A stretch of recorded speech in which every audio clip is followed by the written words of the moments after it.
Holocaust survivor as an infant. I barely survived.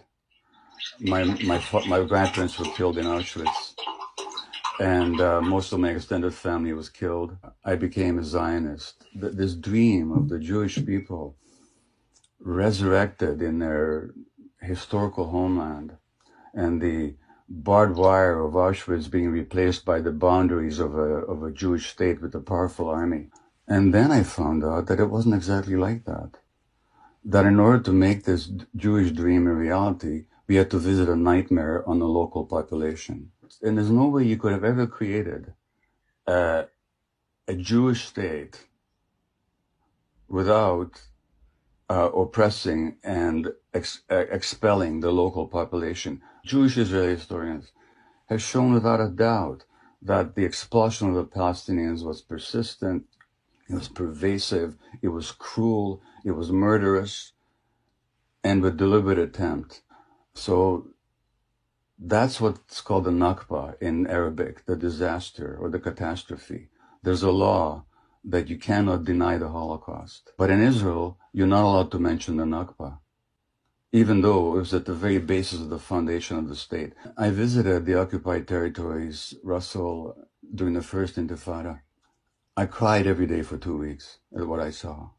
The brutality of the occupation, the petty harassment, the murderousness of it, or cutting down of Palestinian olive groves, the denial of water rights, the humiliations.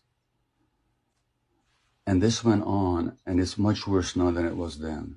It's the longest ethnic cleansing operation in the 20th and 21st centuries. I could land in Tel Aviv tomorrow and demand citizenship under the law of the right of return. But my Palestinian friend in Vancouver, Hannah Kawas, who was born in Jerusalem, can't even visit. Now, if I have the right to return after 2,000 years, how come Hannah hasn't got the right to return after 70 years? So then you have these miserable people packed into this horrible, people call it the world's largest outdoor prison, which is what it is. You don't have to support Hamas policies to stand up for Palestinian rights. That's a complete falsity. If you take the worst thing you can say about Hamas, multiplied by 1,000 times, and it still will not meet the Israeli repression and killing and dispossession of Palestinians. Anybody who criticizes Israel is an anti-Semite is simply an egregious attempt to intimidate good non-Jews who are willing to stand up for what is true. If you look at the Western press, when Hong Kong demonstrators throw stones at the police in Hong Kong, that's considered to be heroism.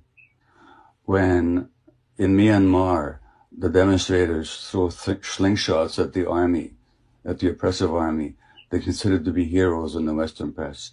When Palestinian kids throw stones at the Israeli soldiers, they're called terrorists. And Israel gets away with a lot more without much less criticism in the Western press than any other country. He runs a program for Palestinian children who spend time in Israeli jails. 14, 15, 16-year-olds are jailed for months or years. Sometimes they can't see their families for months. She says, we don't have post-traumatic stress disorder here because the trauma is never post. The trauma is daily, she said. If he's got any ounce of humanity left, he would cry like I did for 2 weeks when I was there. Anybody can go on YouTube and listen to Ilan Pappé, an Israeli historian. Anybody can listen to Norman Finkelstein, a Jewish professor, world expert on Gaza, who was denied tenure at his university because of his public speaking against Israeli policy. You can listen to any number of Israeli Defense Forces soldiers who talk about the brutality that they now regret having committed.